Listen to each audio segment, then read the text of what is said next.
দিকে তাকিয়ে থাকা হারাম হওয়ার কথা ছিল না, কিন্তু যেহেতু এই তাকানোটা এক সময় জিনার দিকে নিতে পারে, তাই এই তাকানোটা কেউ হারাম করেছে কে?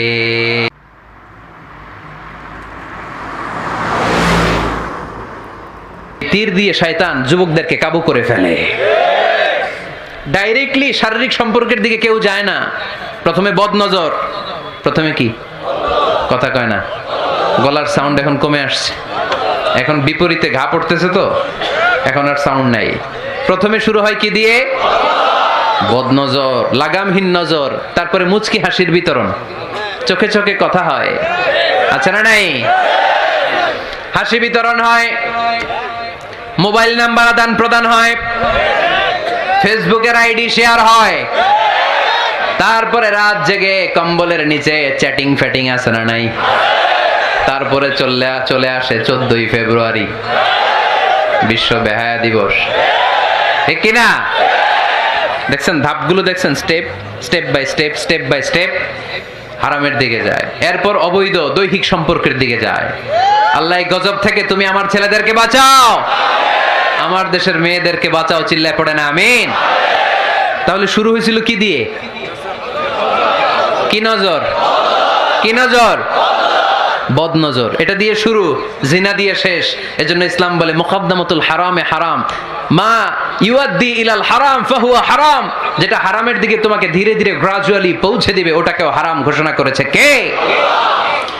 এজন্য বিষ্ণু ঈসা ইসলাম ওনার মেয়ের জামাতা সাইয়েদনা আলী রাদিয়াল্লাহু তাআলা আনহুকে বলেছেন, আলী খবরদার, লা তুতবি'ন নাযরাতান নাযরা, এক নজর যদি ভুল করে কোনো নারীর চেহারার দিকে তোমার পড়ে যায়, খবরদার দ্বিতীয় নজর দিও না। ফা ইন্না লাকাল উলা ওয়া লাইসাত লাকাল আখিরা, কারণ প্রথম নজর ভুল করে পড়ে গেলে ক্ষমা করবে কে? কিন্তু তার সৌন্দর্য উপভোগের জন্য বারবার তার দেহের দিকে তাকালে, বারবার তার চেহারার দিকে তাকালে আমল নামাটা গুনাহ দিয়ে ভর্তি করে দিবে কে? আল্লাহ চেক এন্ড ব্যালেন্স করেছেন। পুরুষদেরকেও বলেছে চোখ নামাও, কুল্লিল মুমিনিনা ইয়াগুদ্দু মিন আবসারিহিম, lower your gaze, lower your eyesight. নারীকেও একই কথা বললেন, কুল্লিল মুমিনাতি ইয়াগুদ্দুনা মিন আবসারিহিন্না, ও নারীরা তোমরাও চোখ নামাও, নজরকে ঠিক করো। এই বদনজর সব সর্বনাশের মূল, জোরে বলেন ঠিক কিনা? এখান থেকেই ধীরে ধীরে অবৈধ দৈহিক সম্পর্কের দিকে যায়। এজন্য এই বদনজরটারও হারাম ঘোষণা করেছে কে? আমাদের দেশে আরেকটা সিস্টেম আছে, হিলা বিয়ে, আছে না নাই? হিলা বিয়ে কালিয়াতে মনে হয় নাই না? এলাকাতে আছে, ভয়ঙ্কর। আর তালাকাল বাইনাল বাইনুনা যখন হয়ে যায় কমপ্লিটলি ডিভোর্স, কোনো সম্পর্ক নেই, তখন ওই স্ত্রীকে যদি আবার ফিরে আনতে হয়, ইসলামের নিয়ম হচ্ছে আরেক জায়গায়, হাত্তা তানকিহা যাওজান গায়রা, আরেক জায়গায় বিয়ে হবে, নরমাল প্রসেসে কোনো কারণে তাদের ডিভোর্স হবে, তখন আগের স্বামী স্ত্রীকে আনতে পারবে। এটারে অনেকে কৌশল করে, বিয়ের পরে একজন বুড়া মানুষের সাথে বিয়ে দেয়, সামান্য কিছু টাকা পয়সা দিয়ে এক দুই দিন সংসার করাইয়া ডিভোর্স নিয়ে আবার বিয়ে করায়, এরকম আছে না নাই? লাআনা রাসূলুল্লাহি আল মুহাল্লিল ওয়াল মুহাল্লিল্লাহ, সুনানে তিরমিজির বর্ণনা, আল্লাহর হাবিব সাল্লাল্লাহু আলাইহি ওয়াসাল্লাম বললেন, যারা হিলা করে, যারা হিলা করায়, উভয়ের উপর আল্লাহর লানাত। এগুলোর সাথে আমাদের কোনো সম্পর্ক আছে?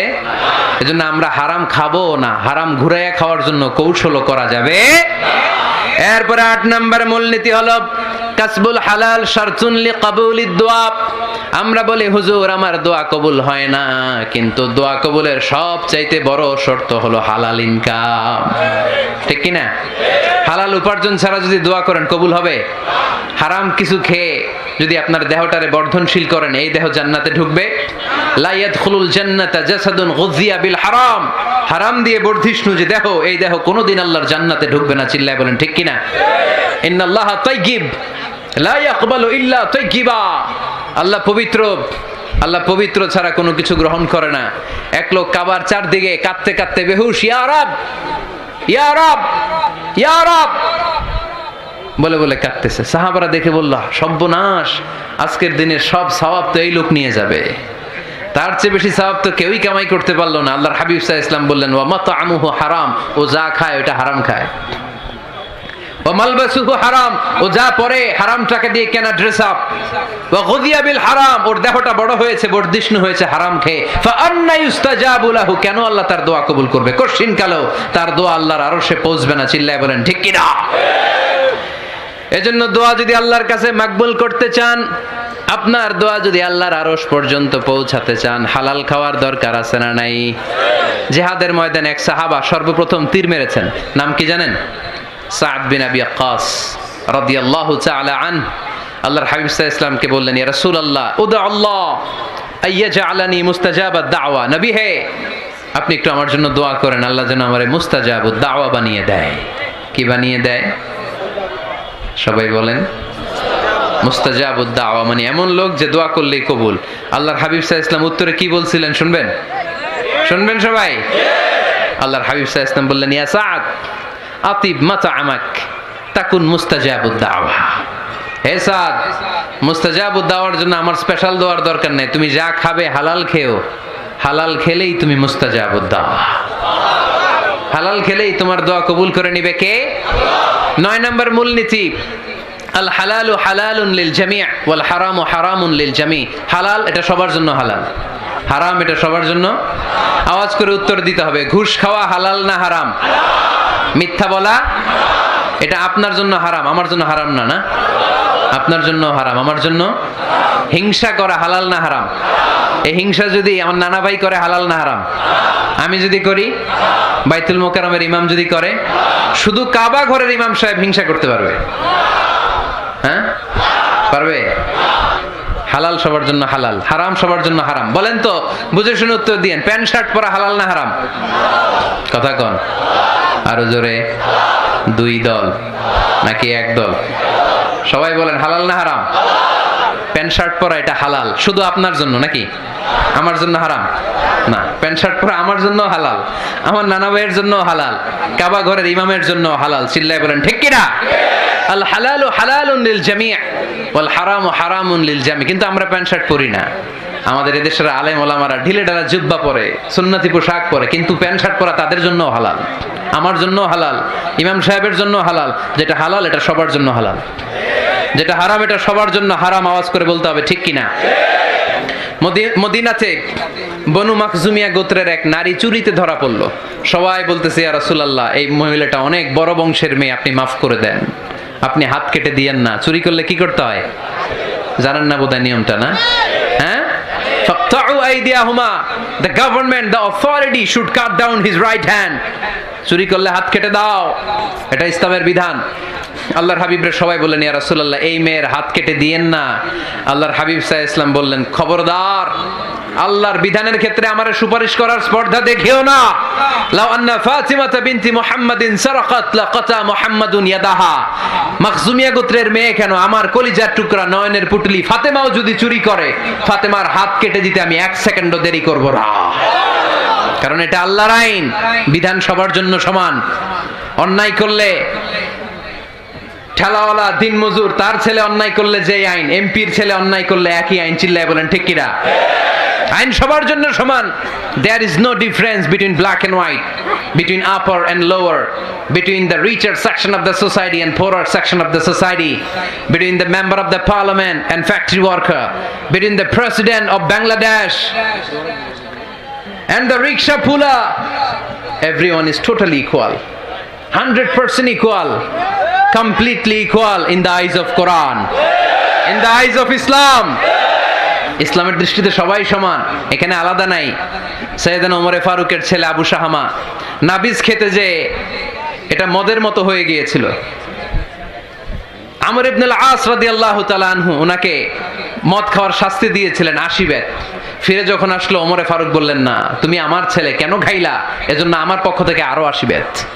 আইন সবার জন্য সমান। চিল্লায় বলেন ঠিক কিনা? এখানে কোনো ডুপ্লিমেসি করার সুযোগ, পার্সিয়ালিটি করার কোনো সুযোগ? আইন সবার জন্য সমান। আল হালাল হালালুন লিল জামি' ওয়াল হারাম হারামুন লিল জামি'।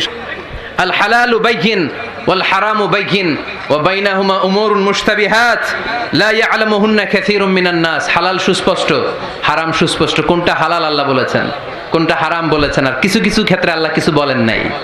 তার মানে আমরা মাফ পেয়ে গেছি ওগুলা। সুবহানাল্লাহ বলেন। রাহমাতান লাকুম গায়রা নিসিয়ান, যেগুলোর ব্যাপারে আল্লাহ চুপ থেকেছেন, আমাদের উপর রহমত দেখাইতে যে চুপ থেকেছেন। এগুলো নিয়ে খোঁচাখুচি করলে, গুতাগুতি করলে আমাদের উপরে ঝামেলা বাড়বে। চিল্লায় বলেন ঠিক কিনা? আল্লাহর হাবিব সাল্লাল্লাহু আলাইহি ওয়াসাল্লাম বলেছেন, ফাইন্নামা আহলাকাল্লাযীনা মিন ক্বাবলিকুম কাসরাতু মাসাইলিহিম ওয়া ইখতিলাফুহুম আলা আম্বিয়াইহিম। আমার আগে যত উম্মাত ধ্বংস হয়েছে, দুইটা কারণে সবচেয়ে বেশি ধ্বংস হয়েছে। নাম্বার 1 কাসরাতু মাসাইলিহিম, বেশি প্রশ্ন করার কারণে। কি করার কারণে? জানার জন্য প্রশ্ন, ঠেকানোর জন্য প্রশ্ন, ফিতনা বাজানোর জন্য আমাদের প্রশ্ন আছে না নাই? না, প্রশ্ন করবেন শুধু জানার জন্য। ধ্বংস হওয়ার 2 নাম্বার কারণ, ফাইন্নামা আহলাকাল্লাযীনা মিন ক্বাবলিকুম কাসরাতু মাসাইলিহিম ওয়া ইখতিলাফুহুম আলা আম্বিয়াইহিম। নবীদের ব্যাপারে ইখতিলাফ করেছে তারা। আমাদের সমাজে ইখতিলাফ আছে না নাই? দলাদলি আছে না নাই? এই দলাদলি করা যাবে? দলাদলি করা যাবে? আমরা দলাদলি চাই না ঐক্য চাই? এই আপনাদের গলার আওয়াজ, আওয়াজ করে বলেন, দলাদলি চাই নাকি ঐক্য চাই? হালাল চাই নাকি হারাম চাই? তবে জীবন বাঁচানোর জন্য হারাম খাওয়া যায়, হ্যাঁ, যতটুকু না হইলে না। আমাকে যদি প্রশ্ন করেন, হুজুর মদ খাওয়া যায়? উত্তর হচ্ছে না, হারাম। কিন্তু একজন যদি বলে, হুজুর আমি তৃষ্ণায় গলা ফেটে যায়, 3 দিন ধরে 1 ফোঁটা পানি গলা দিয়ে পড়ে নাই, মরুভূমির মাঝখানে দেখলাম 1 বোতল লেখা অ্যালকোহল, মদ খাওয়া যাবে? তখন উত্তর হচ্ছে যাবে। যতটুকু খাইলে আপনার জান বেঁচে যাবে, সুযোগ পেয়ে গট গট করে পুরোটা খাইতে পারবেন না, ঠিক কি না? এজন্য বিষ্ণু ইসা ইসলাম দোয়া করতেন, আল্লাহুম্মা কফিনি বিহালালিকা আন হারামিক ওয়া আগনিনি বিফাদলিকা আম্মান সিওয়াক। আল্লাহ, তুমি হারাম বাদ দিয়ে হালালকে আমার জন্য যথেষ্ট করে নাও। আমরা পড়ি আমিন। আর তুমি ছাড়া কারো কাছে যেন আমার ফরিয়াদ করতে না হয়, আমাকে তুমি অমুখাপেক্ষী বানিয়ে দাও। চিল্লায় পড়েন আমিন। এই দোয়াটা এই রেকর্ড হয়েছে, মুখস্থ করে নেবেন। আই রিপিট, আমি আবারও বলছি, আল্লাহুম্মা কফিনি বিহালালিকা আন হারামিক ওয়া আগনিনি বিফাদলিকা আম্মান সিওয়াক। আমরা হালাল অবলম্বনের চেষ্টা করব, হালাল খাওয়ার চেষ্টা করব, আর সব সময় এই দোয়াটা পড়ব। রাজি আছেন তো? হারামের সাথে মুসলমানদের কোনো সম্পর্ক না। আওয়াজ করে বলেন, হারামের সাথে আমাদের কোনো সম্পর্ক। আমরা হালালকে বলবো ইয়েস, আর হারামকে বলবো নো। আওয়াজ করে উত্তর দেন, হালালকে কি বলবো?